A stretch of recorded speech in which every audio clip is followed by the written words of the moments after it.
Very good afternoon to you. Welcome to African News on Voice of the People Television. I am Promise A. The UN Human Rights Council will later today decide whether to launch an investigation into alleged violation and abuses committed as deadly clashes gripped the Eastern Democratic Republic of Congo.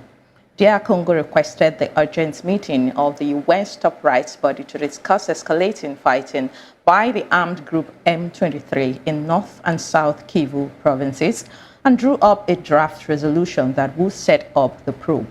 Congolese government spokesperson Patrick Muyaya told newsmen in Geneva, Switzerland, that it will be an occasion of his country to present the world what is going on and to ask the world to act to stop what is going on in DRC.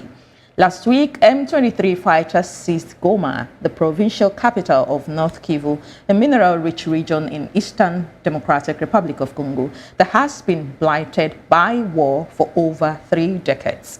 The DRC's Foreign Trade Minister, Julien Paluku, stressed the urgency of international action, blaming Rwandan President Paul Kagame for the serious violations being committed. Rwanda's President Kagame has vehemently denied backing the M23 rebels.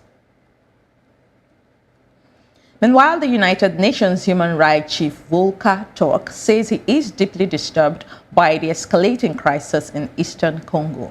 Turk, addressing an emergency meeting of the Geneva High Human Rights Council on Friday, urged all those with influence to help halt the violence. He warned that the crisis risks spreading beyond the country's borders. According to him, if nothing is done, the worst may be yet to come for the people of the Eastern Democratic Republic of Congo, but also beyond the country's borders. And still on the conflict, Rwanda's United Nations Ambassador James Ngango has rejected allegations his country was responsible for instability in Eastern Democratic Republic of Congo. Ngango said, rather, there is evidence Congo itself was planning an imminent large-scale attack against Rwanda. He also said, emergency meeting of the United Nations in Geneva Human Rights Council on Friday, that his country categorically opposed the DRC's attempt to portray Rwanda as responsible for its instability in the Eastern DRC. Ngango explained that what is clear is the imminent threat the current situation poses to Rwanda, alleging that following the fall of Goma, new evidence has come to light regarding an imminent large-scale attack against Rwanda. He further claimed that there was a stockpile of weapons around the Goma airport. In a related development, the remains of 14 South African National Defense Force members will be repatriated to the country today following delays in the Democratic Republic of Congo. They will leave the Eastern DRC through the Rwandan border to Uganda and fly from Entebbe International Airport to South Africa. The soldiers were killed in fierce battle with M23 rebels in Goma, Eastern Congo. The United Nations says so far 2,000 bodies has been collected from the streets of Goma, while no fewer than 900 bodies remained in Goma hospitals. M23 rebels have also called for an immediate humanitarian ceasefire after fighting has left hundreds of people dead. And today, the Southern African Development Community and the East African Community will convene a summit to discuss the crisis in the DRC. Also, heads of states will meet tomorrow as part of the summit with President Cyril Ramaphosa representing Pretoria.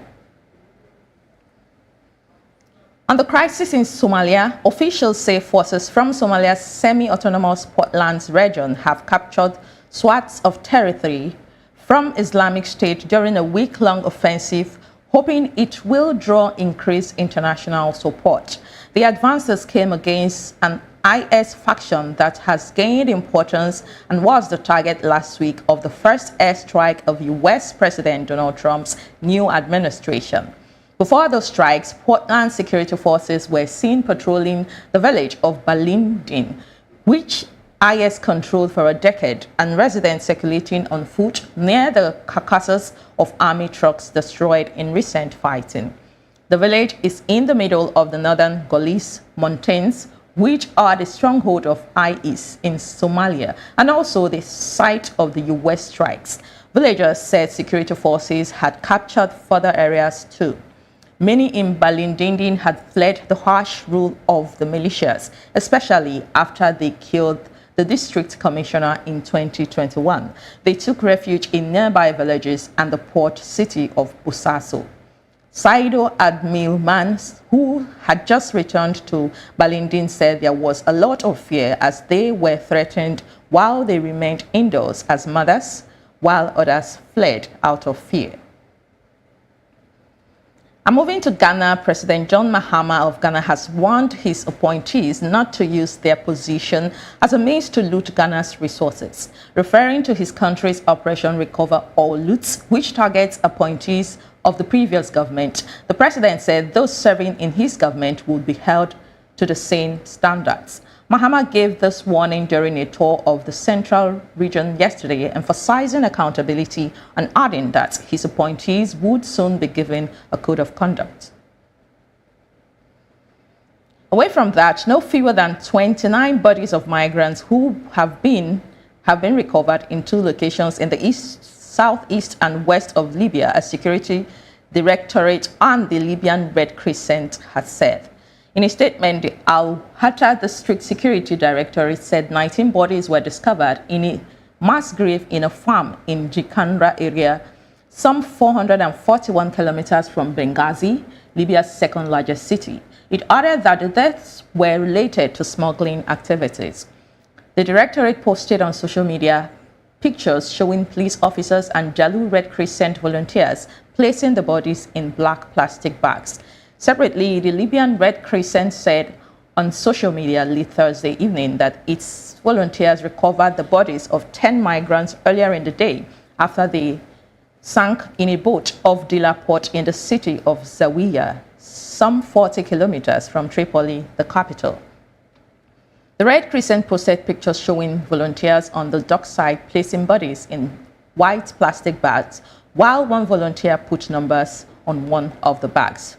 Now, according to the directorate, in the presence of the Public Prosecution Office in Jalu, the directorate was able to recover 19 bodies resulting from smuggling and illegal migration activities in Jikara area, belonging to a known smuggling network. And joining us in the studio to analyze the stories is our in-house analyst, Mr. Peter Anosike. Good afternoon, sir. Good to have you on the African News.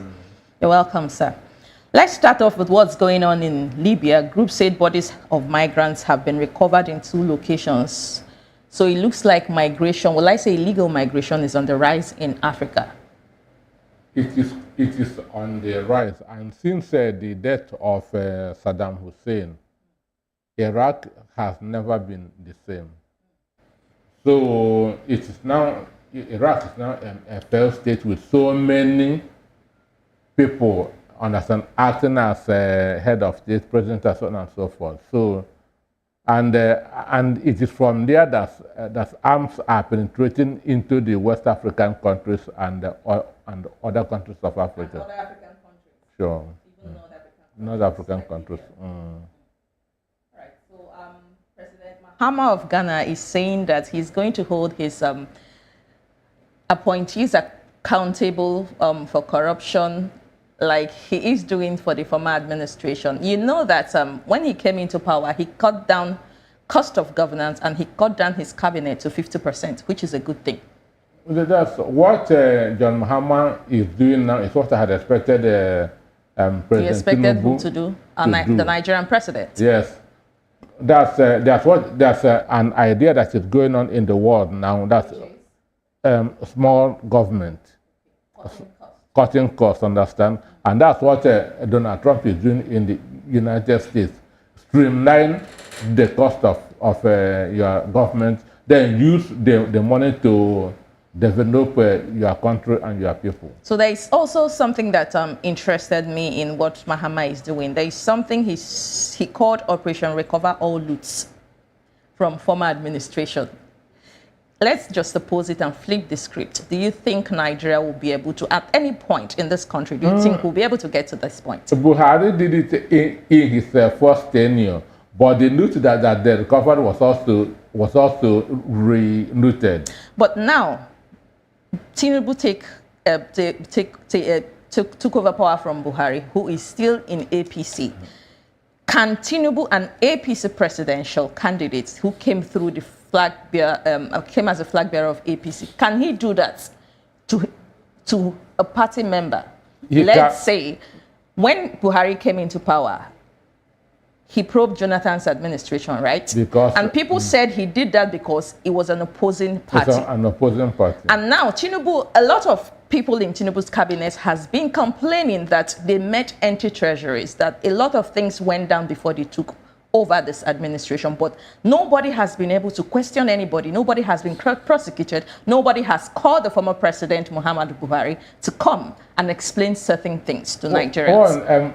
Tinubu said that this is a continuation of Buhari's administration, and a house divided against itself cannot stand. If Tinubu had taken power from PDP, let's say PDP or Labour Party, if he had taken power from another political party, would he have probed them? He would have sent all of them to So it is all about political interest and party affiliations right now. Political interest. We shouldn't divide all the house that we built. Understand me? So, but Nigeria is feeling this pain. Understand me? So, John Mahama is my ideal president currently in West Africa. He is doing what the president of Argentina did, and which is cutting costs, which is the best way to go. That's at this point in time. All right. Let's move over now to Congo, DRC Congo. A lot has been happening in Congo. The crisis in Congo, one person and one name is consistently being mentioned, the president of Rwanda, Paul Kagame. Even though he keeps denying that, he has no affiliation whatsoever with the M23 rebels, but they keep pointing fingers at him. Why do you think fingers are being pointed at him, even when he keeps denying this? Promise, I have a question. Why don't we call Donald Trump to take over Congo? Why would Donald Trump, an American president, take over a country in Africa? Then why is he taking over a country in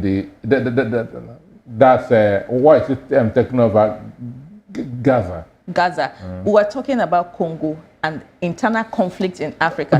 Let's focus on internal conflicts in Africa. Before we move over to the Middle East. Congo has not had peace since independence. For more than 30 years now, there have been crises in Congo. It has always been war, crisis, and crisis. So since they cannot manage themselves, it will be better for Donald Trump to also take it over. So why should America be the saving life of every other countries? I don't understand. Can't we as Africans take charge of ourselves? Why do we need other Western countries to take care of our own selves? We have AU. What has AU done over this? Why should the Congo run to the UN? Why we have our own African Union? Perhaps they are not getting what they desire, or maybe they are not getting the whatever reason they desire from AU, and they went ahead to go to the United Nations. The simple is because we just have puppets as presidents in Africa. In Africa, we don't have strong presidents anymore. We don't have influential presidents anymore who can talk to the president of other countries and they obey. But to being fair to African leaders, South African President Cyril Ramaphosa is heavily involved in the crisis of Congo. He's supporting, the Congolese army to fight against the M23 rebels. In fact, they've lost 14 soldiers right now, whose bodies has been taken back to South Africa. But that is something that is worthy of noting. No, sending soldiers doesn't show mediation. It shows being he has been involved in peacekeeping in Congo. He has been invested in peacekeeping in Congo. He has been invested in mediation between Congo and Rwanda. He's even one of those people that is pointing fingers on Kagame right now. We know that there's a boundary between Rwanda and Congo. Understand? And the M23, the eastern part of Congo. Yes, and the M23 comes to Rwanda from there. Understand me? So ordinarily, Kagame should be a suspect because if he's not financing and supporting M23, he should have found a way of putting his own security at that eastern border. So what interest does Kagame have in DRC Congo? Is it because of the mineral in that eastern part of Congo? Mineral resources. Mineral resources. That is his interest. That is his interest. He's also saying that, you know, that part of Congo, it's a Tutsi-dominated area because they share boundaries with Rwanda. And Kagame is a Tutsi. So it looks like supporting your own people, even though you're not part of, they're not the members of your country, or they're not your countrymen, but somehow by tribe, they are part of you. That is when the scrambling for Africa was going on. So some ethnic groups were also put into other ethnic groups. So that's what is happening. Even now, some parts of Nigeria are in Cameroon. Okay, the Cross River part of Cameroon. Yes, understand me. The Bakassi area. Bakassi area. So the scrambling. So Kagame, his ancestors are from Tutsi. From Tutsi. But they were now, when the scrambling was going on, they were put in Rwanda. Understand me? So he just there, just like Muhammadu Buhari, saying that Rwanda should be built to Niger. Because that's where his own... so you're saying the minister, now you're bringing it back to Nigeria, Mr. Nosiki. So that means the former minister for transport, Rotimi Amechi, did that contract or spearheaded that contract just to favor the president. Just to favor all the president. And the president wants to favor his own people. Because Buhari is from Niger. So shouldn't it be about the country you're leading or you're heading first? That's why I support... the oath of allegiance that was taken. What does it say? It's for your own country. You are the president of your own country. So for me, Paul Kagame should be called to order. Understand? If he's using UN, if he's using international court for justice, he should be called to order. But the UN has also called him out severally. The UN Secretary General has called Kagame out, to take his hands, wash his hands off whatever is happening in Congo. For me, UN has always been a toothless bulldog. You think so? Yes, because it has no power of enforcement. You also said that the AU is a toothless bulldog. The UN is also a toothless. You said that the AU is not doing enough or doing anything for Africa. That is why Congo has run to the UN. Sure. And the UN now is also a toothless bulldog. They don't have any power of enforcement. Okay, imagine what UN has been all doing, talking in Israel. Has Israel obeyed any of their decisions?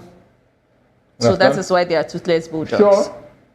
When you talk and no action, it doesn't make sense. So for me, he needs a strong leader to caution him because he is overdoing things. That's Kagame is overdoing things. Is overdoing so things. You know that one of the reasons why he said he's doing what he's doing, he took it back to the 1994 genocide, the Rwandan genocide. That is the crisis between the Tutsis and the Husis. So it was said then that the Husis killed millions of Tutsis in that genocide. So it is looking like a retaliation. And he fingered DRC Congo that a lot of Husis then, or a lot of people, mercenaries who fought for the Husis then, were people from DRC Congo.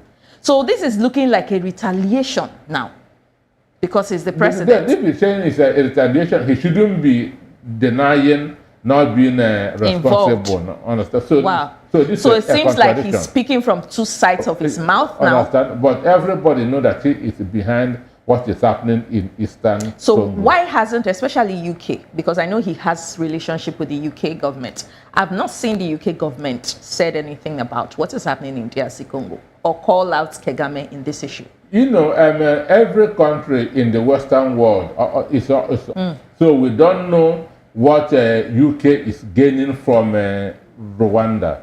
Understand? Are they gaining anything aside sending? There was a time they made this agreement of sending people as meant, and the economy of France would be a failed state right now.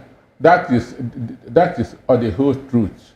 What is the truth? What the head of state of Burkina Faso said? Traoré said. Because one, up to today, those Anglophone, that's the Francophone countries are still paying colonial dues. Yes, they are. Even there was an article I read, now that you mentioned it, that part of the agreement is signed to get independence then. I don't know if African leaders do not read.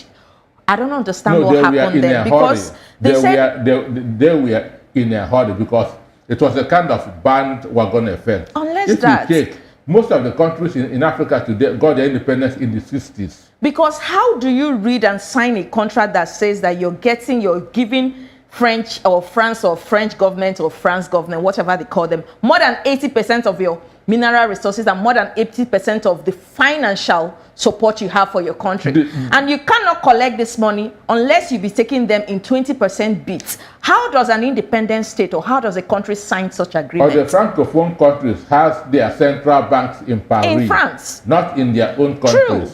And now Niger was giving its uranium almost free to France. Understand me? So what France was doing is stealing from those Anglophone. So France is part of the world leaders, right? I might be wrong. Yeah. France is also part of the UN. Why hasn't the UN body sanctioned France in what they are doing in these Francophone countries? They will always why are they turning a blind eye to what has been happening there over the years? Putin. They will always focus on Putin. Understand? Because this is looking like modern day slavery. You went out of slavery, but somehow you're still in slavery. That is what it means. Now, the economy of Niger, Burkina Faso, and Mali are doing far better now because they are now independent. Understand me? Just like people are praising Nelson Mandela. What Nelson Mandela got was just political independence. Okay. Understand me? Economically, South Africa is still not independent because the economy of South Africa is in the hands of the whites. Of the whites.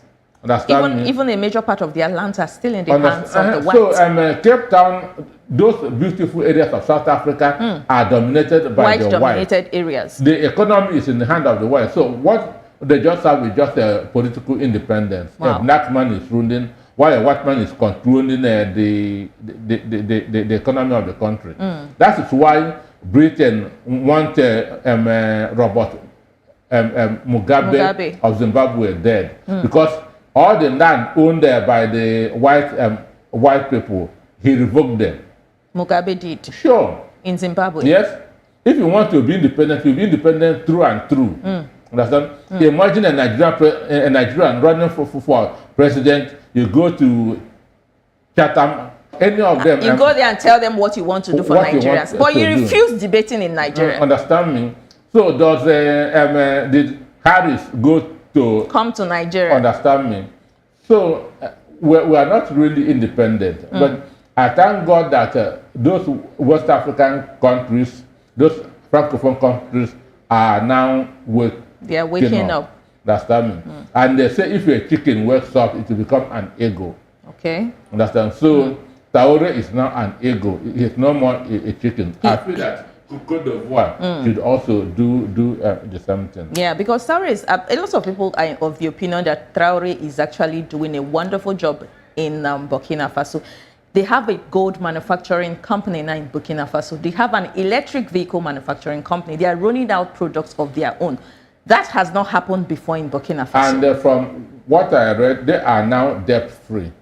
True. The first country in Africa to become debt-free. Because before, France was taking most of their resources. But you know that when he took over power, people were against the coup. When the junta took over power, a lot of, even ECOWAS country, that was what caused the issues between them and the rest of the ECOWAS states. They had to break out. People are always afraid of change, the unknown. Understand? But when he said that he wanted to set up a transition committee for civil rule, his people protested and said no, he should continue. It looks like his people loves him from the reception he gets. Even in Ghana, you know, he was there in Mahama's inauguration. And which is a god. He was the only head of state that people cheered for. You could hear the voices of people. You could hear the love in the voices of people, even though he's a military leader.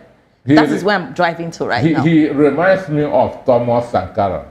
That's Thomas Thomas Sankara was somebody. He's been likened to Thomas Sankara too. Sure, understand me. This is somebody who believes in Africa, that it's only Africa that can develop Africa. But he was betrayed by his people. Ankara was betrayed by his people. Do you think the Burkinabe will still betray Traoré? Same way they betrayed Ankara. America killed him through his people. Through his own people. So, yeah. Sure, are you seeing that same thing repeating itself in Traoré's regime right now? People are evolving, understand me? People are evolving. So it's only those who are power and drunk, who don't love their people. Because now the economy of the country is doing well. What else do you want in a country? All right, thank you so much, sir, Mr. Peter Nosiki, for your analysis and the way you digested the stories for us in the African News today. We appreciate your presence. We'll bring you the rest of the news after this short break. Stay with us. Yeah, thank you for having me. Thank you, sir.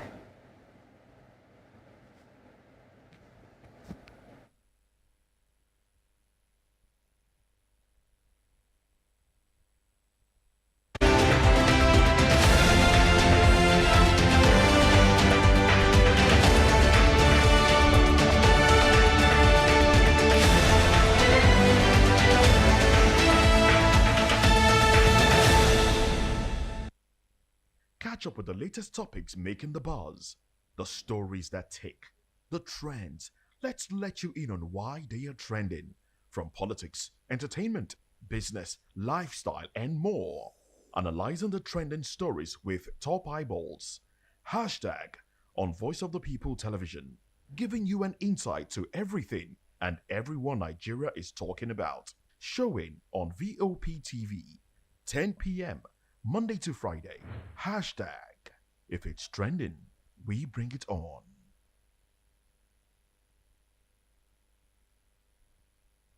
From the views on the street, we go to bed empty hunger, to the blaring horns of a hustling city, the loudest voices of the common man got a medium to be heard. This particular administration, they were coming unprepared. It's not a bad thing to renovate the president's lodge. Through top-notch programming, unbiased reportage of news, sports, business, entertainment, and cultural documentaries, Voice of the People 90.3 FM became a symbol for 21st century media.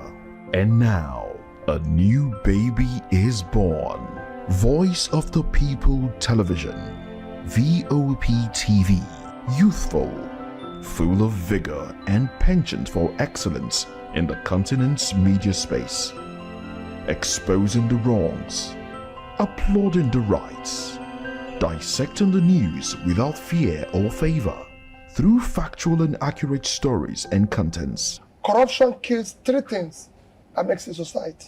Representing the interests of the people and giving them a voice. Voice of the People TV is here to stay towards building a fair society. VOP TV, Voice of the People Television, truly a voice for the people.